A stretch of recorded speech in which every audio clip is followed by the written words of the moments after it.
কিয়ামতের দিনটা বড্ড ভয়ঙ্কর, কেউ সুপারিশ করার সাহস পাবে না। আরে আমার অবস্থা কি আমি জানি না, আমি আবার কারোর জন্য সুপারিশ করবো? কথা বুঝেন নাই? আমার কি হবে আমি জানি, তা আমি আরেকজনের নিয়ে টেনশন করার সুযোগ কোথায়? ইয়া নাফসি ইয়া নাফসি, আল্লাহ আমারে বাঁচাও আমারে বাঁচাও আমারে বাঁচাও। কাঁদতে কাঁদতে মানুষ হয়রান হয়ে যাবে, এ নাকি আবার আরেকজনের বাঁচাবে। বিশ্বনবী বলেন, বিশ্বনবী একবার ছাগলের রান খাচ্ছিলেন, রান খেতে খেতে বিশ্বনবী বলেন, আনা সাইয়্যিদুন নাসি ইয়াউমাল কিয়ামা, আমি কিয়ামতের দিন সর্বশ্রেষ্ঠ হব, মানুষের মধ্যে সর্বশ্রেষ্ঠ সেরা আমি বিশ্বনবী। আলহামদুলিল্লাহ পড়েন। বিশ্বনবী বলেন সেদিনটা বড্ড ভয়ঙ্কর, সেদিন কেউ কারো কোনো উপকারে আসবে না, বন্ধু বন্ধুর কাজে আসবে না, স্ত্রী স্বামীর উপকারে আসবে না, স্বামী স্ত্রীর উপকারে আসবে না, পীর সাহেব মরিদরে বাঁচাতে পারবে না, মরিদ পীর সাহেবরে বাঁচাতে পারবে না, নেতা কর্মীর পরিচয় দিবে না, কর্মী নেতার পরিচয় দিবে না, ভাই বোনকে চিনবে না, বোন ভাইকে চিনবে না, বাবা তার সন্তানকে চিনবে না, মেয়েকে দেখে মা দৌড়ে দৌড়ে পালাবে। বড্ড ভয়ঙ্কর দিন। বিশ্বনবী বলবেন জমিনটা এখনকার মতো থাকবে না, পুরো জমিনটা সমান হয়ে যাবে, ফ্ল্যাট, এখন তো গোল, তখন ফ্ল্যাট, সবাই এক জমিনের উপরে দাঁড়াবে, সূর্যটা মাথার কাছে চলে আসবে, সূর্যের গরমে মানুষের মাথার মগজ গলে গলে কানের ছিদ্র নাকের ছিদ্র দিয়ে বেয়ে বেয়ে পড়বে। আহ, সবাই হয়রান পেরেশান ক্লান্ত শ্রান্ত। মানুষগুলো বলবে বাঁচার কোনো উপায় নাই। 50,000 বছর মানুষ এরকম দৌড়াবে, চিৎকার করবে, কাঁদবে, বাঁচার কোনো উপায় নাই। সবাই বলবে আহ, আল্লাহ যদি বিচারটা শুরু করতো, যা হবার হবে, আগে বিচার শুরু করো। বিচারই শুরু হয় না, বিচার শুরু হইতে 50,000 বছর। আল্লাহ, 50,000 বছর, 5,000, 15,000 না, 50,000 বছর এরকম যাবে। মানুষগুলো কাঁদতে কাঁদতে বলবে চলো আমরা আদম আলাইহিস সালামের কাছে যাই, যেন আল্লাহর যে সুপারিশ করে, আল্লাহ আপনি বিচার শুরু করেন। কিয়ামতের ময়দানে সবাই মিলে সাইয়েদনা আদম আলাইহিস সালামের কাছে যেয়ে বলবে ইয়া আবাল বাশার ইয়া আউয়ালাল আম্বিয়া, ও আদম নবী, আপনি দুনিয়ার বুকে প্রথম নবী, আল্লাহ নিজ হাতে আপনারে 60 হাত লম্বা করে বানিয়েছেন, আপনার সম্মানে ফেরেশতাদেরকে সেজদা দিতে বলেছেন, দুনিয়ার প্রথম নবী, প্রথম মানুষ আপনি, আপনি আল্লাহর যে সুপারিশ করেন যেন আল্লাহ বিচার শুরু করে। আদম আলাইহিস সালাম বলবেন আমি পারবো না, কারণ আল্লাহ আমাকে একটা নিষিদ্ধ গাছের কাছে যেতে নিষেধ করেছিল, আমি ভুল করে এই গাছের ফল খেয়েছি। নাফসি নাফসি, আজকে আমার কি হবে আমি জানি না, আমি বড় লজ্জিত। আমারে যদি আল্লাহ জিজ্ঞেস করে কেন খাইছিলাম, আমার কোনো উত্তর নাই, তোমারে বাঁচাবো কেমনে আমি? নবীরা থার করে কাঁপবে সেদিন। আদম আলাইহিস সালাম বলবেন আমি পারবো না, মাফ করো আমাকে, আমি পারবো না, ওই যে ভুল করে গন্ধম খেয়ে ফেলেছি, নিষিদ্ধ গাছের ফল খেয়ে ফেলেছে, আমি বড় লজ্জিত অনুতপ্ত, আমি পারবো না। আজকে আল্লাহ এত রাগান্বিত হয়েছে, আগে কখনো আল্লাহ এত রাগান্বিত হয় নাই, ভবিষ্যতে আল্লাহ কখনো এত রাগান্বিত হবে না, আমি পারবো না। এক কাজ করো, তোমরা নূহ আলাইহিস সালামের কাছে যাও। কোন নবী? লোকেরা এবার পাগলের মতো দৌড়াতে দৌড়াতে আল্লাহর নবী নূহ আলাইহিস সালামের কাছে যেয়ে বলবে ইয়া নবী আল্লাহ নূহ, আনতা আউয়ালুর রুসুলি ফিল আরদ, আপনি জমিনে প্রথম রাসূল। আদম আলাইহিস সালাম নবী ছিলেন, রাসূল ছিলেন না, এই দুনিয়ার বুকে প্রথম রাসূল ছিলেন আল্লাহর নবী নূহ আলাইহিস সালাম। সবাই বলবে ও নবী আল্লাহ নূহ, রাসূল আল্লাহ নূহ, আল্লাহ আপনাকে আবদান শাকুরা, শুকরগুজার বান্দা বলে কোরআনে বলেছে। কোরআনে নূহ আলাইহিস সালামের নামেও সূরা আছে না নাই? আপনি আল্লাহর প্রিয় বান্দা, প্রিয় রাসূল। দেখেন আমাদের কি দশা, ঘামতে ঘামতে শেষ, জমিনটা তামার জমিন, সূর্যটা মাথার কাছে, কি করবো আর পারি না, ঘামতে ঘামতে আর কত ঘামবো, কত দাঁড়িয়ে থাকবো। আল্লাহরে যে বলেন বিচার যেন শুরু করে। নূহ আলাইহিস সালাম বলবেন আমিও পারবো না, আমিও পারবো না, আমি আমার ছেলের জন্য এক কথা বলে ভুল করে ফেলছি। যখন মহাপ্লাবন হবে আমি বললাম আল্লাহ আমার কলিজার টুকরা সন্তান রে বাঁচান। আল্লাহ বললেন ও নূহ, সে তোমার সন্তান না, কারণ সে ঈমান আনে নাই, সে পাহাড়ের উপর দাঁড়িয়েছে, দেখি কেমনে সে বাঁচে। ওই যে আমি একটা না বুঝে আবদার করেছি, আল্লাহ আমার উপর রেগে গিয়েছিলেন। আজকে আল্লাহ ওই ব্যাপারে যদি আমারে প্রশ্ন করে, আমার কোনো জবাব নাই, আমি পারবো না, মাফ করো। তোমরা সবাই মিলে আল্লাহর খলিল ইব্রাহিম আলাইহিস সালামের কাছে যাও।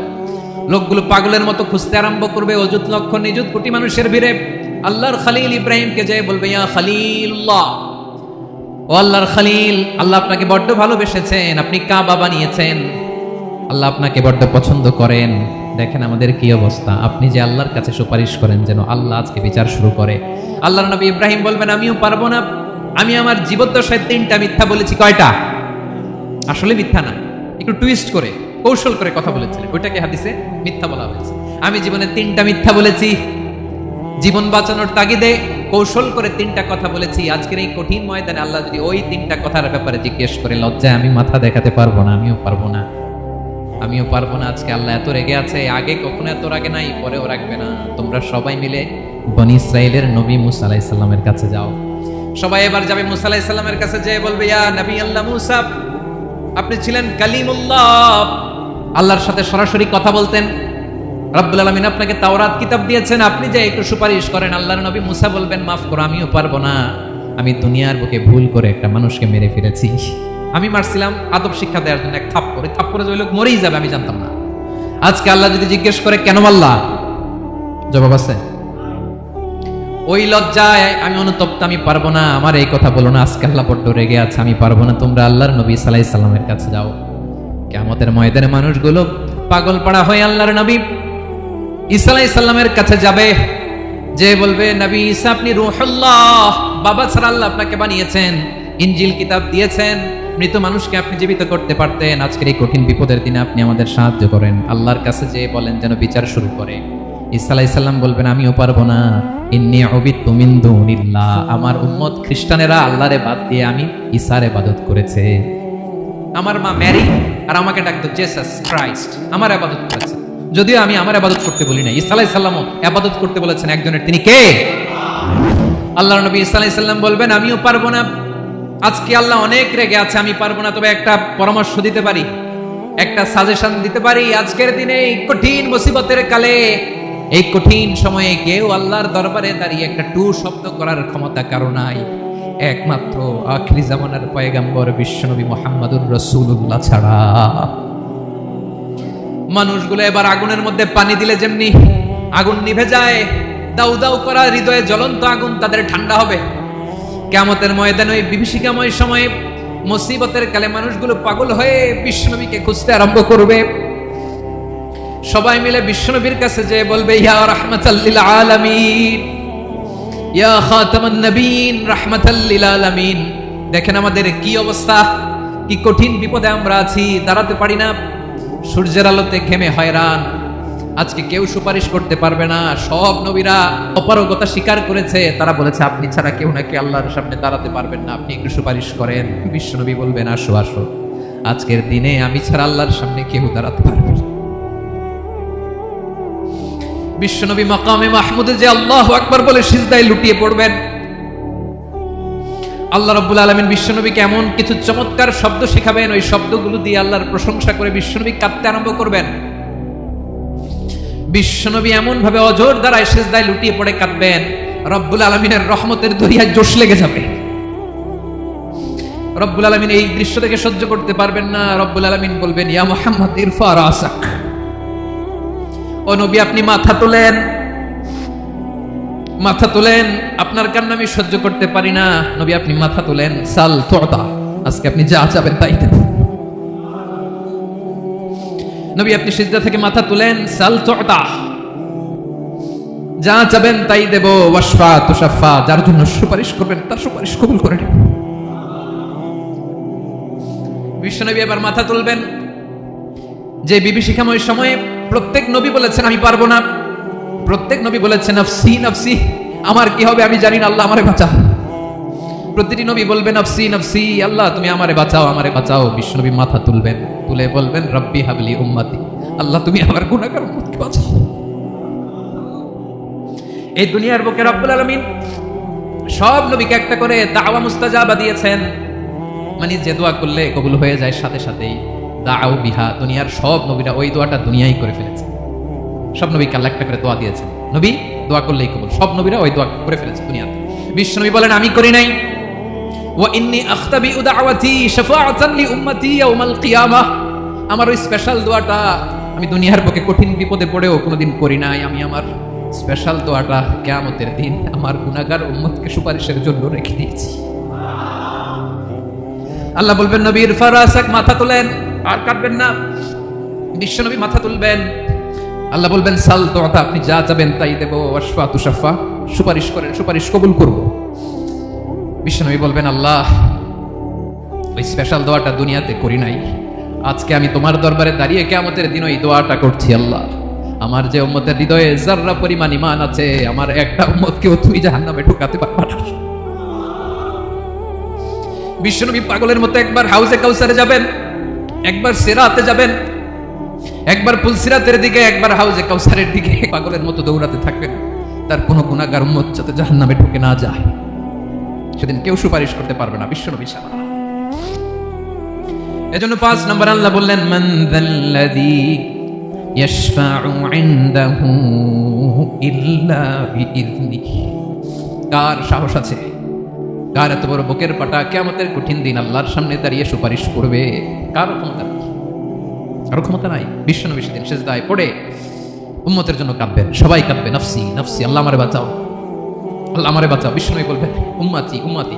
বিশ্বনবী আমার জন্য কাঁদবেন, আপনার জন্য কাঁদবেন, আমাদের জন্য সেদিন কেঁদে কেঁদে জাহান্নামের দরজায় দাঁড়িয়ে আমাদেরকে টেনে টেনে জান্নাতে ঢুকাবেন। এজন্য এই বিশ্বনবীর ভালোবাসা যেন আমাদের হৃদয়ে ভরপুর থাকে। আমার ভাইয়েরা, প্রতি শুক্রবার বিশ্বনবীর উপরে বেশি বেশি যেন আমরা দুরূদ পড়ি। আমরা যখন বিশ্বনবীর সালাম দেই, দুরূদ পড়ি, একদল স্পেশাল ফেরেশতা আছে যারা বিশ্বনবীর দুরূদটা নিয়ে সরাসরি বিশ্বনবীর রওজায় যায়, যে বলে অমুকের বেটা অমুক আপনারে সালাম দিয়েছে। বিশ্বনবী নিজ কবরের থেকে নিজেই সালামের উত্তর দেয়। বিশ্বনবীর ভালোবাসা যেন আমাদের হৃদয়ে থাকে, বিশ্বনবীর সুন্নাহ দিয়ে যেন আমাদের জীবনটাকে সাজাই। পারা যাবে ইনশাআল্লাহ। বিশ্বনবীর ভালোবাসা ছাড়া কেউ জান্নাতে ঢুকতে পারবে? বিশ্বনবীর পক্ষে আমরা বলবো, বিশ্বনবীর পক্ষে আমরা লিখবো, বিশ্বনবীর জন্য আমরা আমাদের কলিজার রক্ত বিলিয়ে দিব, ঠিক কিনা বলেন? সেদিন বিশ্বনবী ছাড়া কেউ সুপারিশ করতে পারবে না। 5 নম্বর আল্লাহ বললেন, মান যাল্লাযী ইয়াশফাউ ইনদাহু ইল্লা বিইযনি। কে আছে সুপারিশ করবে আল্লাহর সামনে? আর আপনি আপনার বাবার দরবারে যে সিজদা দেন, হ্যাঁ? ইব্রাহিম আলাইহিস সালাম থারথার করে কাঁপবে আর বলবে, নফসি নফসি, আল্লাহ আমারে বাঁচাও। মুসা আলাইহিস সালাম থারথার করে কাঁপবে, আল্লাহ নফসি নফসি, আমারে বাঁচাও। আর আপনি পীরের দরবারে যে সিজদা দেন, কোথায় আছেন আপনি? খবরদার, কেউ বাঁচাতে পারবে না। যাকে ইল্লা আল্লাহ যাকে অনুমতি দেন, বিশ্বনবীকে দিবেন, নবীদেরকে দিবেন, এরপরে আল্লাহ তার স্পেশাল ওয়ালিদেরকে, মুত্তাকিনদেরকে, শহীদদেরকে, সিলেক্টেড বান্দাদেরকে দিবেন। কিন্তু কাকে দিবেন, কার জন্য দিবেন, দুনিয়ার কেউ জানে না একজন ছাড়া। তিনি কে? আল্লাহর ওয়ালিদেরকে, নেককার লোকদেরকে আল্লাহ সুপারিশের অনুমতি দিবেন। কিন্তু আপনি যারে মানেন, যার পায়ে সিজদায় লুটিয়ে পড়ে থাকেন, তারে যে আল্লাহ দিবেন, এটার কোনো গ্যারান্টি আছে? কথা বলেন। এজন্য জপতে হবে একজনের নাম, আওয়াজ করে বলুন, তিনি কে? আয়াতুল কুরসির 5 নাম্বার কথা হচ্ছে, সেদিন কেউ কারো উপকারে আসবে না, সুপারিশ করার সুযোগ পাবে না, আল্লাহ যাকে অনুমতি দেয় তিনি ছাড়া। কয়টা গেল? 6 নম্বর আল্লাহ বললেন, ইয়ালামু মা বাইনা আইদিহিম ওয়া মা খালফাহুম। তোমাদের সামনে, তোমাদের পেছনে যখন যেটাই ঘটুক না, জানে কে? আওয়াজ করে বলুন, কেউ যেটা জানে না, জানে কে? কেউ যেটা দেখে না, দেখে কে? কেউ যেটা শোনে না, শোনে কে? ইয়ালামু মা বাইনা আইদিহিম ওয়া মা, দৃষ্টিগোচর, দৃষ্টির বাইরে যা ঘটে কে জানে? তবে ঘরের ভিতরে ঢুকে জানালা বন্ধ করে লাইট অফ করে যদি আমরা কিছু করি, ওইটা আর আল্লাহ জানে। হ্যাঁ, জানে?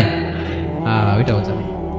যত কালো পর্দা লাগায়া লাইট বন্ধ করে একা একা পাপ করেন, দেখে কে? এজন্য অন্ধকারে পাপ করলেও সেখানে আল্লাহর দৃষ্টি আছে না নাই? আলিমুল গায়বি ওয়াশ শাহাদা, দৃশ্য অদৃশ্য সব জানেন, সব। আল্লাহ বলেন, ওয়া আসিররু কাওলাকুম আও ইজহারু বিহি ইন্নাহু আলিমুম বিদাতিস সুদূর। প্রকাশ্যে করো কিংবা গোপনে করো, সব জানেন। এমনকি অন্তরে অন্তরে কি ভাবো তাও জানেন।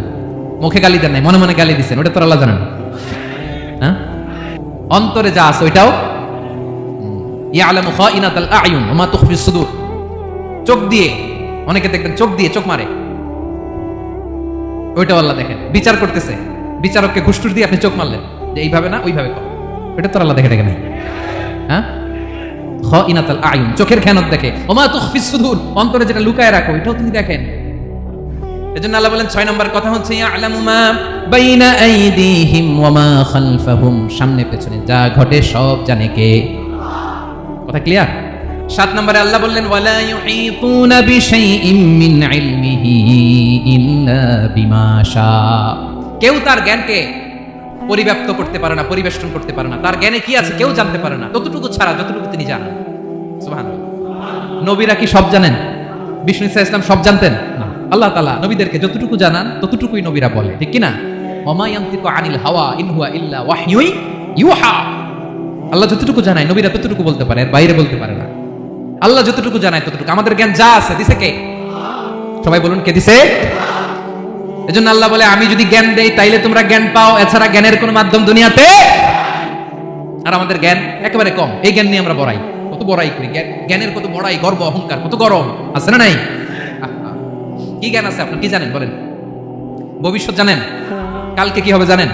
তো কি জানেন আপনি? কালকে কি হবে এটাই তো জানি না, এখন কি হবে তাই জানি না, পিছনে কি করছিলাম এটা মনে রাখতে পারি না। আজ থেকে 1 মাস আগে এই বিকেলে আপনি কি করতেছিলেন মনে আছে? এত দূরে যাওয়া লাগবে না। আজ থেকে 1 সপ্তাহ আগে রাত্রে বেলায় কি খাইছিলেন মনে আছে? আজ থেকে 5 দিন আগে কোন জামাটা পড়ছিলাম মনে আছে? তো কি জানেন আপনি? কিছুই না। আমাদের জ্ঞানকে আল্লাহ বলেছেন কলিল। কি বলেছেন? এজন্য রব্বুল আলামিন বলেন তোমাদের জ্ঞান হলো কলিল। ওমা উতিতুম মিনাল ইলমি ইল্লা কলিলা। একেবারে যত সামান্য জ্ঞান আমি আল্লাহ তোমাদেরকে দিয়েছি, আসল জ্ঞান ভান্ডার একমাত্র আমি আল্লাহর কাছে। তাহলে আমাদের জ্ঞানকে আল্লাহ কি বলেছেন? কলিল। একটু বলুন কি বলেছেন? কলিল মানে কি? একটা মহাসাগরের মধ্যে, খেয়াল করে শুনেন বুঝবেন, একটা মহাসাগরের মধ্যে একটা চড়ুই পাখি যে যদি একটু পানি খায়, পানি খাওয়ার পরে ওই চড়ুই পাখির ঠোঁটে যে একটু পানি লেগে থাকে ওইটারে বলে কলিল। আল্লাহ বলে মহাসাগর থেকে পানি খাওয়ার কারণে চড়ুই পাখির ঠোঁটে যে একটু পানি লেগে আছে, এই পানিটা হচ্ছে তোমরা পৃথিবীতে যারা আছো সবার জ্ঞান, সবাই মিলে এতটুকু জ্ঞান, আর পুরো মহাসাগরের পানি হচ্ছে আমি আল্লাহর জ্ঞান। তাহলে আপনার জ্ঞান তো অনেক বেশি। এজন্য জ্ঞানের বড়াই করা যাবে না। আল্লাহ বলেন ওয়ালা ইউহিতুনা বিশাইইন মিন ইলমিহি ইল্লা বিমা শা। আল্লাহ যতটুকু জানেন ততটুকুই আমরা জানি, তিনি যে কত জানেন আমাদের কোনো ধারণা নাই। ঠিক কিনা বলেন? 8 নম্বরে আল্লাহ বলেন ওয়াসিআ কুরসিয়ুহুস সামাওয়াতি ওয়াল আরদা। তার কুরসি আকাশ জমিন বিস্তৃত। আকাশ এবং জমিনকে পরিব্যাপ্ত করে রেখেছে তার কুরসি, তার ক্ষমতা, তার কর্তৃত্ব। কুরসির 2টা তাফসীর। এক তাফসীর হলো কুরসি মানে ক্ষমতা, তার ক্ষমতা, কর্তৃত্ব, আকাশ জমিন বিস্তৃত। কুরসির আরেকটা ব্যাখ্যা হচ্ছে সরাসরি কুরসি, যেখানে আল্লাহ পা রাখে। কি রাখে? তার মানে হুজুর আল্লাহর পা আছে? আছে। কেমন আমরা জানি না, আমাদের পায়ের মতো না। সুবহানাল্লাহ পড়েন। তো তাইলে আল্লাহ কার মতো? আল্লাহ আল্লাহর মতো। সুবহানাল্লাহ পড়েন। লাইসা কামিসলিহি শাই, কোনো কিছু তার মতো নয়। তো তিনি কার মতো? তিনি তার মতো। ওয়ালাম ইয়াকুল্লাহু কুফুয়ান আহাদ।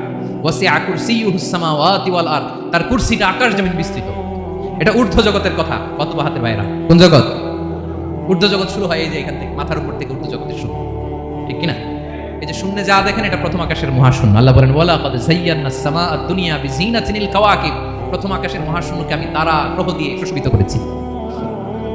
আমাদের পৃথিবীর চাইতে অনেক বড় গ্রহ আছে, যেমন সূর্য পৃথিবীর চেয়ে 13 লক্ষ গুণ বড়। কয় গুণ? 13 গুণ, 1300 গুণ, 13,000 গুণ। কত গুণ? আরো জোরে কত গুণ? চিন্তা করছেন পৃথিবীটা কত বড়, আর সূর্য নাকি পৃথিবীর চেয়ে? তার মানে সূর্যই কি সবচেয়ে বড় না? সূর্যের চেয়ে কোটি কোটি গুণ বড় তারা আছে। এরকম কোটি কোটি তারা নিয়ে আমাদের গ্যালাক্সি মিল্কি ওয়ে। এরকম কোটি কোটি গ্যালাক্সি আছে প্রথম আকাশের মহাশূন্যের মধ্যে। এরপরে দ্বিতীয় আকাশ। এই দ্বিতীয় আকাশটা প্রথম আকাশের তুলনায় কত বড়? বিশ্বনবী বলেন তোমার হাতের আংটি যদি মরুভূমির মাঝখানে ফেলে দাও, পুরো মরুভূমির তুলনায় তোমার হাতের আংটি যত ছোট, দ্বিতীয় আসমানের তুলনায় প্রথম আসমানটা ঠিক তত ছোট। তৃতীয় আসমান আবার এরকম, ওইটার তুলনায় দ্বিতীয় আসমানটা একটা আংটির সমান। চতুর্থ আসমানের তুলনায় মরুভূমির মাঝখানে তৃতীয় আসমানটা আংটির সমান। একটার চেয়ে আরেকটা বড়। কত বড় আমি বলতে পারবো, আপনারা শুনতে পারবেন, কিন্তু আমরা কল্পনা এটা ধারণ করতে পারবো। পঞ্চম, ষষ্ঠ, সপ্তম, 7 আকাশ শেষ। কি শেষ? এর উপরে আছে বাইতুল মামুর। কি নাম? এটা ফেরেশতাদের মসজিদ, ফেরেশতাদের কিবলা, ফেরেশতাদের কাবা। আমরা যেমন মক্কায় কাবা, ফেরেশতাদের কাবা, কিবলার নাম হচ্ছে আল বাইতুল মামুর। 7 আসমানের উপরে। এটা কত বড় শুনেন। প্রতিদিন বিশ্বনবী বলেন প্রতিদিন এই আল বাইতুল মামুর ফেরেশতাদের মসজিদে 70,000 ফেরেশতা ইবাদতের জন্য চান্স পায়। প্রতিদিন কয় হাজার? একবার ঢুকে যে বের হয়ে যায় কিয়ামতের আগে দ্বিতীয়বার আর তারা চান্স পাবে না। আল বাইতুল মামুর ওইটা শেষ। এরপরে সিদরাতুল মুনতাহা। কি নাম? সীমান্ত বৃক্ষ। ওইটা আরো বড়, একটা বিশাল বড় বড়ি গাছ আল্লাহ বানাইছে। ওয়া ইলাইহি ইয়ানতাহি ইলমুল মালাইকা। ফেরেশতাদের জ্ঞান সীমানা ওইখানেই শেষ। এর উপরে কি হয় ফেরেশতারা আর জানে না। ফেরেশতাদের ক্ষমতা এখানে শেষ। সিদরাতুল মুনতাহা। সিদরাতুল মুনতাহার এরিয়া শেষ। এরপরে শুরু হয় আল্লাহুল মাহফুজ, কোরআনের বাড়ি। কোরআনের বাড়ি কই? বাল হুয়া কুরআনুম মাজিদ ফি, এটা মিন দুররাতিন বাইদা, সাদা ঝকঝকে ডায়মন্ড দিয়ে আল্লাহ বানাইছে। আমাদের সবার তাকদীর ভাগ্যলিপি ওইখানে লেখা, কি হবে না। কোরআনের বাড়ি ওইটা। ওইটা শেষ। এরপরে শুরু হয় লা জামান লা মাকান এরিয়া। ওইখানে কোনো জামান নাই, মাকান নাই, no time no space area শুরু। ওইখানে কুরসি, যেখানে আল্লাহ পা রাখেন বা কুদরতি পা রাখেন। আল্লাহর কুরসি। বড় রাজা বাদশারা সিংহাসনে বসে পা রাখে একটা টেবিলের উপর, শাহী টেবিল, ওইটার নাম কুরসি। আল্লাহ বলে ওয়াসিআ কুরসিয়ুহুস সামাওয়াতি ওয়াল আরদ। আল্লাহর এই কুরসিটা এতক্ষণ যা বললাম এই সবগুলোর চাইতে বড়। কুরসির উপরে আছে আল্লাহর আরশ। আর রহমানু আলাল আরশি ইস্তাওয়া। রব্বুল আলামিন ওই আরশের উপরে। আমি যেমনি চেয়ারের উপরে এরকম না।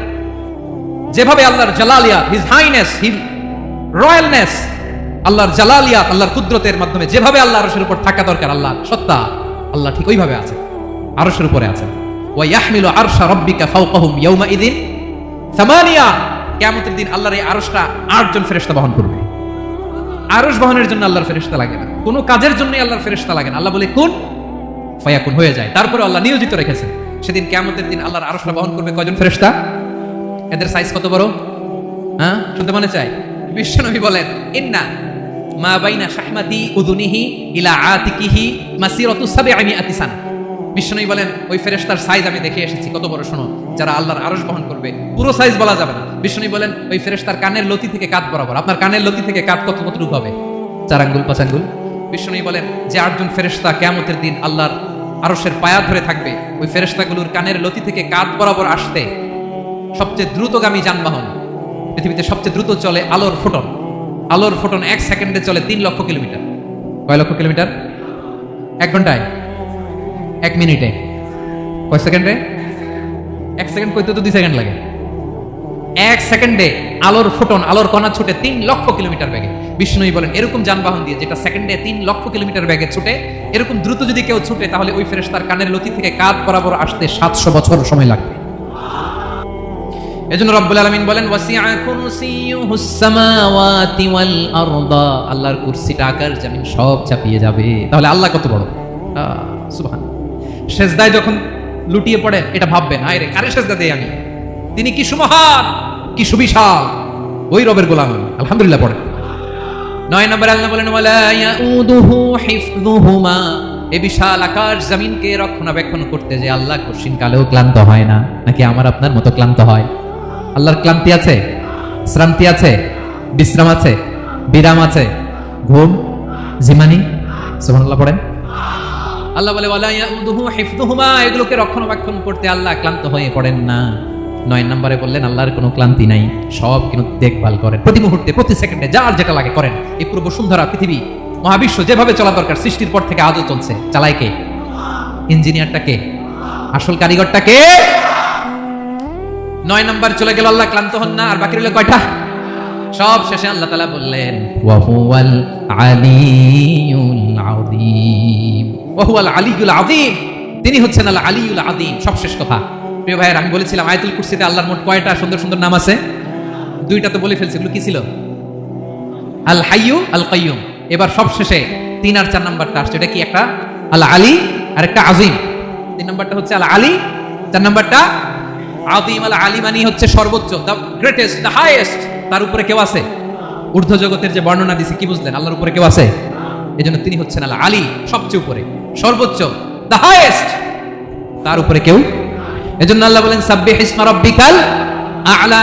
আল আলিয়ার আল আ'লা কাছাকাছি অর্থ, প্রশংসা করো ওই আল্লাহর যিনি হলেন আ'লা, সবচেয়ে বড়। তার চেয়ে বড় কেউ আছে নাকি? তার উপরে কেউ আছে নাকি? আল আ'লা।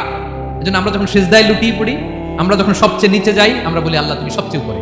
আমরা যখন সিজদায় যাই, আমরা তখন সবচেয়ে কি? নিচে, তাই না? এর চেয়ে নিচে আর মানুষের সবচাইতে দামি অঙ্গ কপালটারে মাটিতে ঘষি, আমি সবচেয়ে নিচে, আর আমি বলি সুবহান রাব্বিয়াল আহা, সুবহান রাব্বিয়াল আ'লা। আল্লাহ তুমি সবচেয়ে উপরে, আমি সবচেয়ে নিচে, কিন্তু তুমি সবচেয়ে উপরে। সুবহানাল্লাহ পড়ে। আল্লাহ বলে, আমি হলাম আল আলী। 4 নম্বরে আমি হলাম আল আযীম, হাইয়ু কাইয়ুম। শেষে বললেন, আমি হলাম আল আলী, আমি হলাম আল আযীম। আযীম মানে সুমহান, দ্য সুপ্রিম। সুপ্রিম আল্লাহর সবকিছু চরম পর্যায়ে। তার সবকিছু কি? আল্লাহর শাস্তি চরম পর্যায়ে, আল্লাহর দয়া পরম পর্যায়ে, তার সৃষ্টি প্রকাণ্ড, তার ক্ষমতা প্রচন্ড। তিনি আল আলী, আল আযীম। আওয়াজ করে পড়েন আল্লাহু আকবার। আল্লাহ বলে, আমি হলাম আল আলী, আমি হলাম আল আযীম, আমি হলাম সুমহান। আমার সবকিছু বড়, আমার শাস্তি বড়, আমার দয়াও বড়, মায়াও বড়। আমি যখন শাস্তি দেই, আমার শাস্তির মতো কেউ শাস্তি দিতে পারে না। আমি আল্লাহ সব সময় ধরি না, ধরলে ছাড়ি না, ঠিক কি না?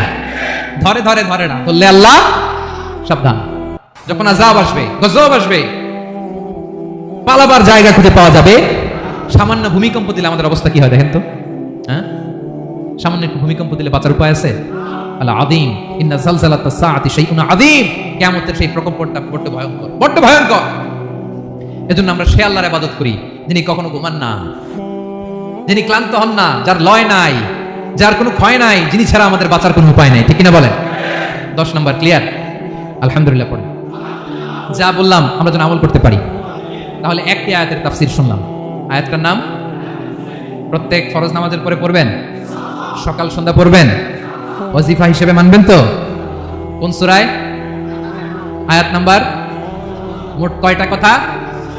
1 নাম্বার, আল্লাহ ছাড়া কোনো ইলাহ নাই, তাকে ছাড়া কাউকে সেজদা দেব। 2 নাম্বার, তিনি আল হাইয়ুল কাইয়ুম, সব মরবে, তিনি মরবে, গোটা বিশ্ব তার কাছে ঠেকা, তিনি কারো কাছে ঠেকা। 3 নাম্বার, তার ঘুমও নাই, ঘুমের আগে যে ঝিমুনি আছে সেটাও। 4 নাম্বার, আকাশ জমিন এর মাঝে যা আছে সবকিছুর আসল মালিকানা কার? 5 নাম্বার, কিয়ামতের দিন যখন থারথার করে নবীরা কাঁপবে, তার অনুমতি ছাড়া কেউ আল্লাহর দরবারে দাঁড়িয়ে সুপারিশ করতে পারবে। 5 নাম্বার, আমাদের সামনে পেছনে উপরে নিচে প্রকাশ্যে গোপনে যা ঘটে কেউ দেখে না, দেখে কে? কেউ জানে না, জানে কে? আল্লাহর জ্ঞানের বাইরে নতুন করে কেউ জ্ঞান প্রডিউস করতে পারে না। তিনি যতটুকু জানায় ততটুকুই জানি, তিনি না জানালে জানানোর সাধ্য কারো। তার কুরসি, তার কর্তৃত্ব ক্ষমতা আকাশ জমিনকে বিস্তৃত করে আছে, ঠিক কিনা বলেন? কিন্তু মহাবিশ্বকে পরিচালনা করতে, রক্ষণাবেক্ষণ করতে তিনি খুব ক্লান্ত হয়ে যায় না? ক্লান্ত হয়? তিনি আল আলী, দ্য হাইয়েস্ট, সর্বোচ্চ, আল আযীম, দ্য সুপ্রিম, তার ক্ষমতার সামনে দাঁড়াবার ক্ষমতা কারো নাই, ঠিক কিনা বলেন? সে আল্লাহর গোলাম হতে পারে, আমরা খুশি না বেজার? আমরা যা করবো ওই আল্লাহর খুশি করার জন্য করবো, যা করবো আল্লাহর রাজি খুশির জন্য করব। মনের দুঃখ জ্বালা ফেসবুকে শেয়ার দেওয়ার আগে আমি শেয়ার দেবো কার সাথে? পারবেন? পারবেন? আল্লাহরে ভালো লাগে? আল্লাহরে মায়া লাগে? আল্লাহর কাছে চোখের পানি ছেড়ে কাঁদতে ভালো লাগে? আল্লাহর কাছে বলেন, ইদা সাআলতা ফাসআলিল্লাহ, বিষ্ণু বললেন যখন চাইবে আল্লাহর কাছে চাইবে। ওয়া ইদা ইসতাআনতা ফাসতাঈন বিল্লাহ, সাহায্য করার মালিক একজন, তিনি কে? আল্লাহ তাআলা আমাদের সবাইকে কথাগুলো বুঝার আমল করার তৌফিক দান করুন।